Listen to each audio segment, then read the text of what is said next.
Welcome to Arash's World. Today we have Michaela Renee Johnson, who does many things, has many talents, and wears many hats. And we'll get to that in a moment. Welcome to Arash's World today, Michaela. Oh, thank you for having me. Wonderful. So what I like to always start with is my guests to present themselves, to introduce themselves in any way they see fit. And if we can get started with you, then please. Yeah, so as you said, I'm a licensed psychotherapist, best-selling author of the book Empowered, a motivational journal for women.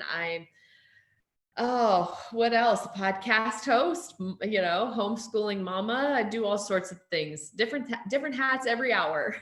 Okay, and everything is part of your personality, would you say, and part of your identity, that each of these parts are who you are combined, as a whole, would you say?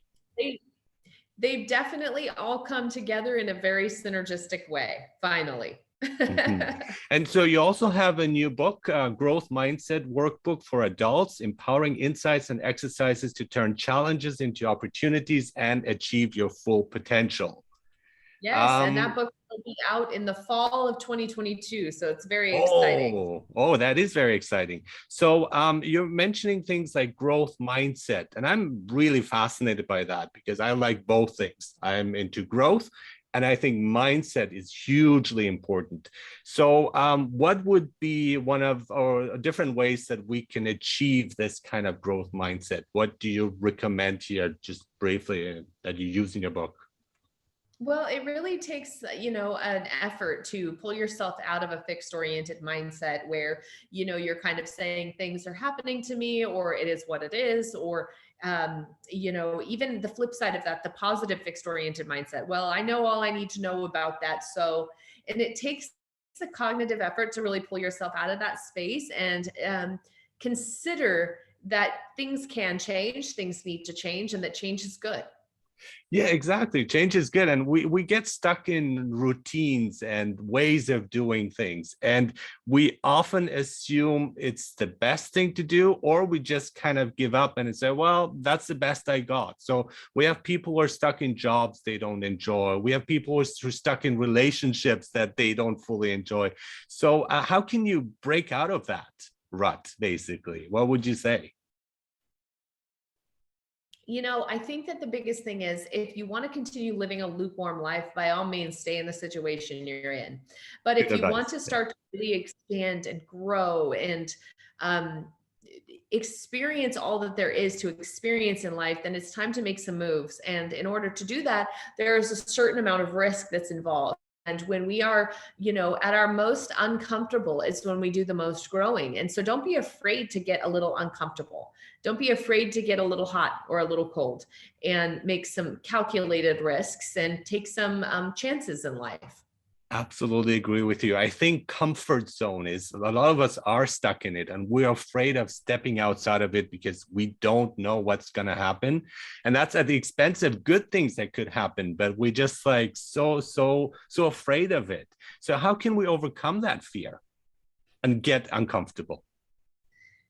I think it's recognizing that it's temporary, right? Anything that you are going through is temporary. And so when we look at fear as something that is there for our protection, we can start to kind of think about it in terms of, well, what do I really need to be protected from?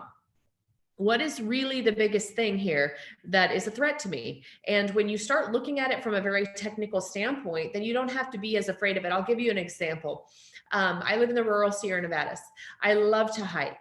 I often hike alone, right? So there's an assessment of risk, right? There could be a mountain lion, there could be this, there could be that. Now I could be completely consumed by fear and not do something that I love and enjoy, which is go for a hike, or I could look at what is a realistic, logical threat and take some action into protecting myself from what could happen in a reasonable way. And then I can go and push through the fear and enjoy the thing I want to do. Wonderful. Yeah. And I think that is, we're more afraid of fear itself than the actual situation. So it's when we imagine what could happen, what could go wrong, and we stop doing it. But when we actually do it, we say we were completely off. Yes, exactly. And that's often what happens is we realize like, oh, that wasn't that scary. I see this a lot with my son. He's afraid to go on a ride at the Mhm, fair. And mhm. then we go on Yes. the ride at the fair. It's like, that was so fun. Let's do it again. And it's like, wow, there was a whole lot of gnashing of teeth for, the 10 minutes leading up to going to do this thing. And then once he was doing it, he was having a great time. Yes. Well, there was another kind of talking about rides. It reminded me when I was young, I was about 5, 6 years old. I went on a roller coaster ride, and that traumatized me because I expected it to be smooth, and I like trains, and it was pretty intense. So it took me a good like almost 40 years after that to face that fear again. And then once I did it, I thought like, yeah, it wasn't a big deal. And it was just my imagination that I had as a kid that I carried through my life. That fear existed in the back of my life. But then I was okay and I wanted to go again. And so this is a good like analogy for life, right? Face the Exactly. fear, you're going to enjoy it and want to go again. Yes, yes. But the feeling you get is also a sense of control, I think, and of I have more control of my life. I'm not afraid of it. If I want to, I can go another roller coaster ride. It's not something that is a limitation.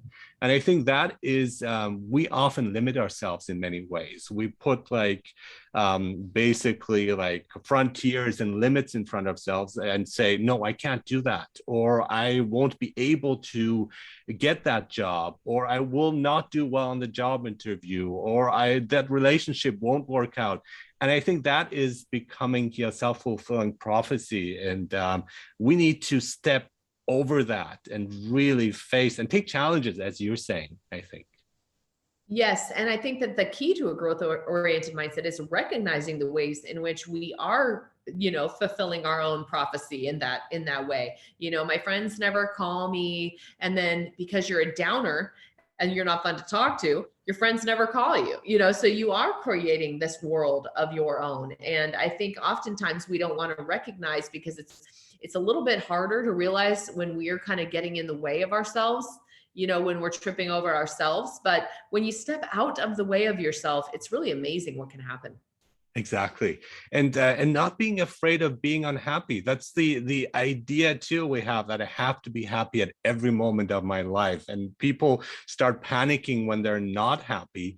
And I think that's one thing. And it's also like looking into the causes and reasons. What is it that's making me unhappy? What is it that I could do to overcome the unhappiness so I can become happy again? So it's a different focus. Instead of looking for something, achieving something, finding out what is the root of my issues. And for me personally, I've been fascinated with psychoanalysis, especially in recent years, because it's really helped me to dig into that fear, that childhood fear of roller coasters. And it's like, wait, I'm a different person. This is a different situation. And I know more, and I should apply that knowledge, as you say, like in a cognitive way of analyzing it. And wait a minute, I can overcome this. And I think that's just this one tiny example. We do it throughout our lives in the whole spectrum of relationships and decisions that we make. So, is psychoanalysis something that you find interesting? Is it something that you apply, or what is your approach here? I think sometimes I take it twofold. I mean, I think sometimes it's important to analyze something, and I think sometimes we overanalyze something. That's true. So, you're having a crap day because somebody cut you off in the car. You're having a crap day because somebody cut you off in the car. Like, just reset, buck up, Yes. move on, and get over it. We don't need to sit here and analyze like, well, oh, well, if this, So I think it's just important to kind of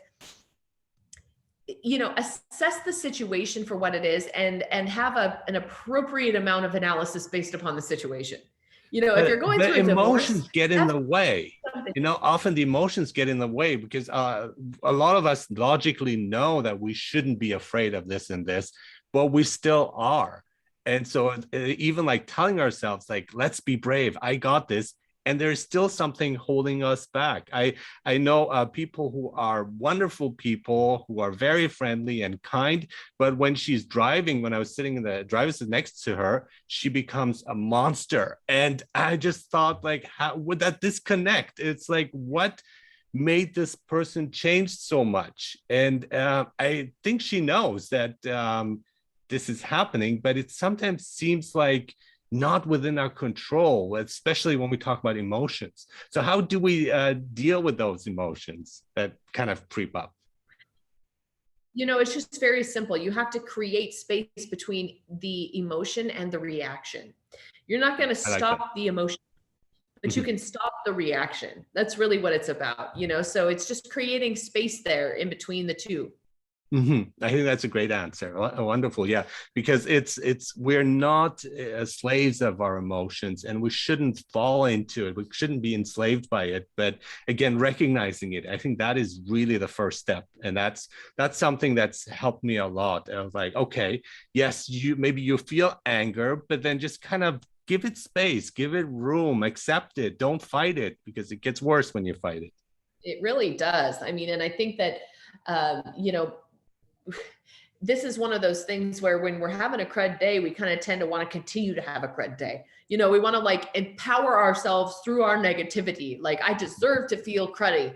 And that doesn't do any good for anybody. So how can you step outside of yourself? How can you get out of your way? How can you create a little something different for yourself? Because Mhm. truly, my experience doing, psychotherapy work is that rarely is whatever the other person that caused you to be upset or the other thing that caused you to be upset, they're not upset anymore. They've moved on about their life, and you're the only one that's Exactly. in misery.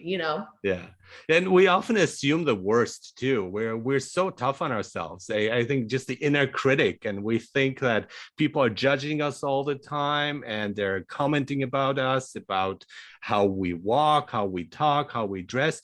But in fact, they're not interested in none of that. They are interested in their own worlds, and they have their own thoughts and emotions and preoccupations. They don't have time to waste on us, basically. But it's kind of that shift that we need to do, a mind shift, I think, as well.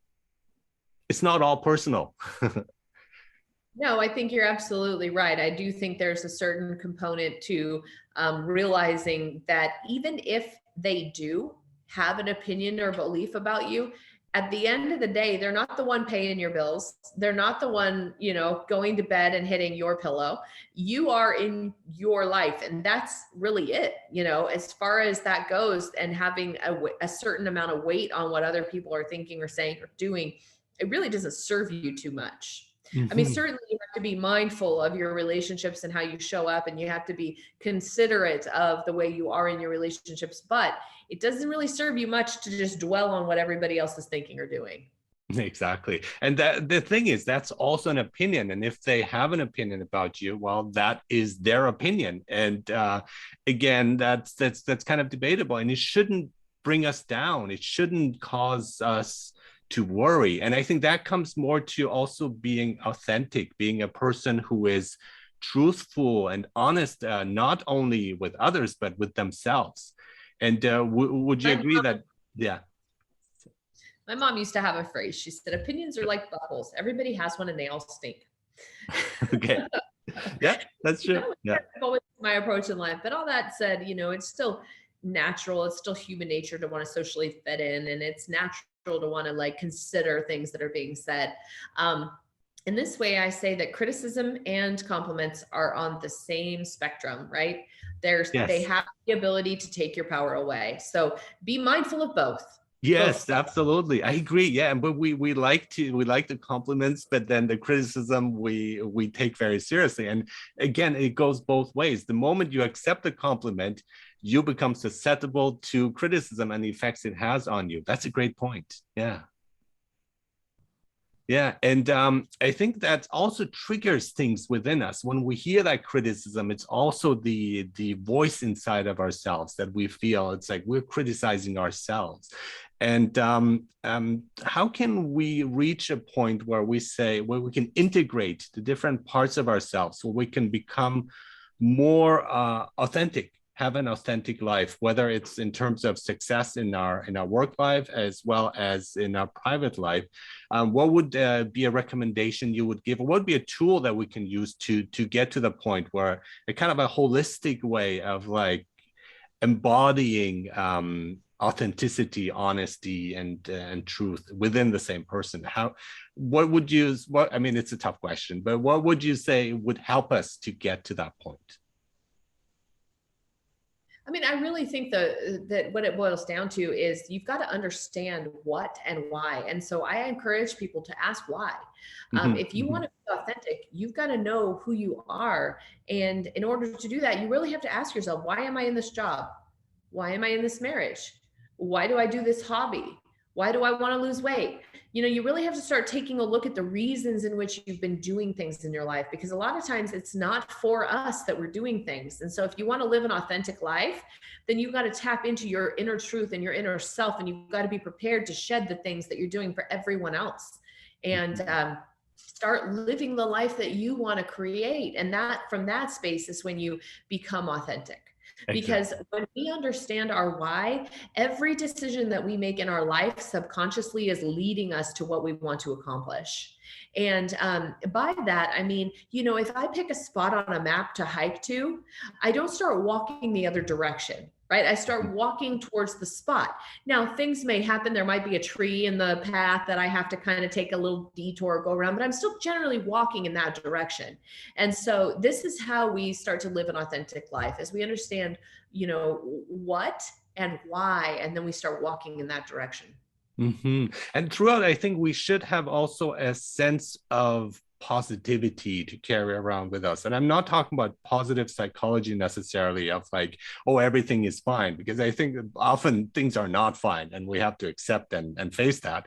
But at the same time, everything will be fine and we got this. And that kind of like that booster for confidence and having faith in oneself, I think that is important. That compass that we carry within us, that even if we get lost, we can find our way back to the location we're heading towards.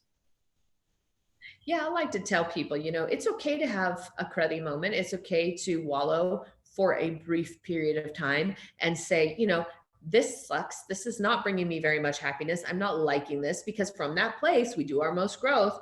And so it's okay to feel that for a minute. But then, like you said, it's a comment of, but it's going to change. I'm not going to feel this same way. Things are going to improve. Things are going to be different at minimum.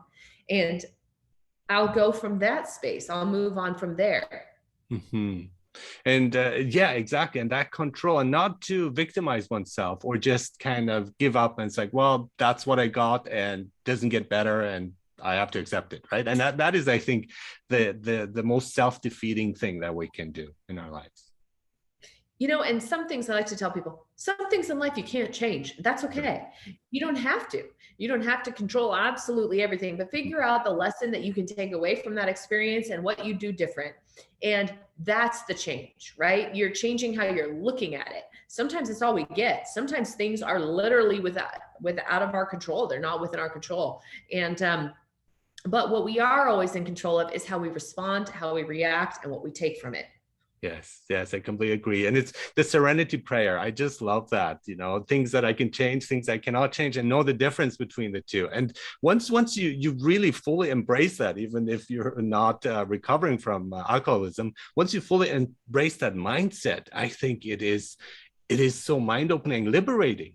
I cannot control certain things, and that's okay because I cannot, and it's beyond what we can do. But also being able to realize this is what I can change. And as you say, my response to it is very important. And that's when we have the inner freedom. And I completely agree with that.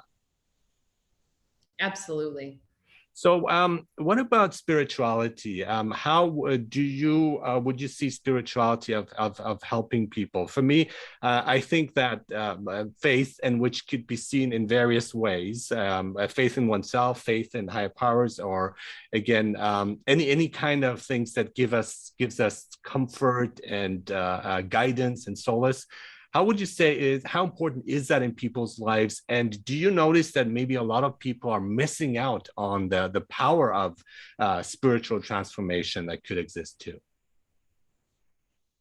I think that I was just talking with someone about this recently. I think that we've become a nation that is afraid, and nation, planet, whatever, that is afraid of spirituality. I think we are afraid of shame and purgatory, or having to follow the rules, or whatever it might be. And I think that this is one of the greatest problems that we're seeing in the planet today, is that people don't have that faith in whatever it might be. And it's really devastating, actually. I think that we'd be in a much different space if we had more faith in something beyond ourselves.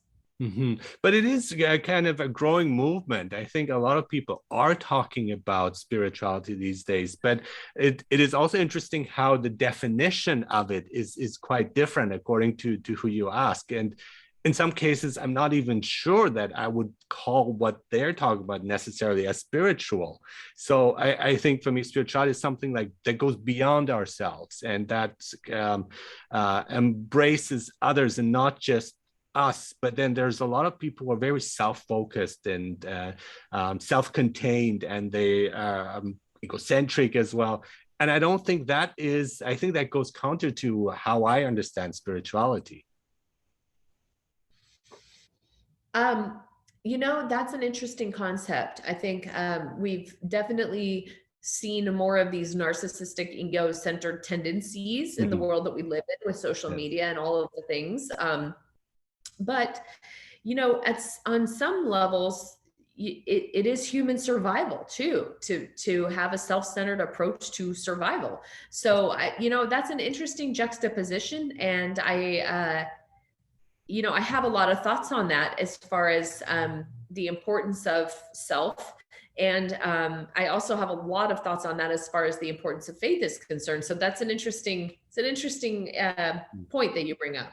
It's a dynamic, and it's again opposing forces there, even within ourselves. I think where we have to in many cases try to find a compromise again, but what is serving me well and what would be serving others well, and that kind of whole idea of individualism versus collectivism, where societies are more in the West are more individualistic, others are more collectivistic. And my point of view is not to go to extreme to either side, and kind of try to find a middle ground that works on both ways. I think there's a phrase that says everything in moderation, including moderation. Yes, that's true too. Yes. I don't disagree with you. I think that, it's about balance. And the biggest thing I say about all of this on the topic of religion, spirituality, and really everything is I reserve the right to change my mind when presented with new information. I have an obligation to do so. I really like that. And I think that has happened too. And people, because they go one way, they assume they have to go the way and they have to finish it the same way. And I'm thinking no. And for me, things have changed. And just to the example of psychoanalysis, years ago, I thought, no, I mean, that doesn't work for me. In terms of spirituality, when I was a teen, I embraced it fully, and even religion. And I had faith, but then I kind of lost my way, and then I'm coming back again. So that kind of going different ways and being ready for change and accepting that and being open to it, I think that is hugely important. And that is in many cases missing in the past, but also in today's world. Yeah. And, I mean, I think that to tie it back to the hiking thing, if I pick a spot on a map and I hike there, but there's a bear and a mama bear and cubs in the middle of the trail, 5 minutes from where I'm supposed to have my picnic lunch, I'm going to reserve the right to change my mind and pick a different spot. I'm going to pick a different spot on the map. But there's some who would still walk through. It's like, no, bear doesn't stop me, Yes, yeah. Exactly. I think having some discernment and a little vigilance there is a good thing. Absolutely. So you talked about hiking. That's something you like to do, but you've also traveled across the world to various countries, and you enjoy that, and you enjoy flying. Is that true? Yeah, so I am an aviator. I recently got my pilot's license. I've been to 22, maybe 23 countries now, quite a few countries. I love the experience of seeing a different perspective on the world and how people live differently, and how People just embrace everything from nature to culture to food to whatever, definitely. And I thrive on that. I thrive on that different perspective. So it's really important to me to continually be learning and creating. And that's a part of that. What was some of the biggest like takeaways or learning experiences they had with going to different cultures? Is that something that sticks out in your mind? It's like that was so impressive. Or for me, I lived in Mexico for a number of years, and for me, the experience of poverty and how people are much poorer than here in Canada and in the U.S., but they seem to enjoy life so much more, and even more than rich people or people of the upper middle class. And so for me, that was a learning experience. Like, even if you don't have much, you can be quite happy, and you're also quite generous because they would invite me over to places even though they didn't have much themselves. So that kind of like attitude towards life and mindset for me was impressive. Is there anything that sticks in mind for you that you would like to talk about? Well, I definitely, I mean, before you shared that experience, that was going to be, what I was going to say is that I am constantly amazed at how much less people have in foreign countries, and yet how much happier or um, laid back or easygoing they are compared to us here in America specifically. But I also find that there's just a slower pace. They eat slower. They visit slower. They walk slower. I mean, everything is just so much more peaceful and calm. And I think in America, we're so busy going from place to place, we knock someone over to get to the place we got to be. Yes, And I yeah. love that when in foreign countries, there's a certain era of like, okay, we're on island time, even if I'm not in an island, for example. That's hugely important, and they enjoy their food, they enjoy the meals together, and they make time for it too. And I think that kind of bonding we're missing out on, and that's why we also often feel isolated. And just another experience came to mind when I was for the first time I went to LA, and I was walking around in Glendale and exploring places on my own, and I was in my early 20s. And it was kind of getting dark, so I started walk back to my uncle's apartment.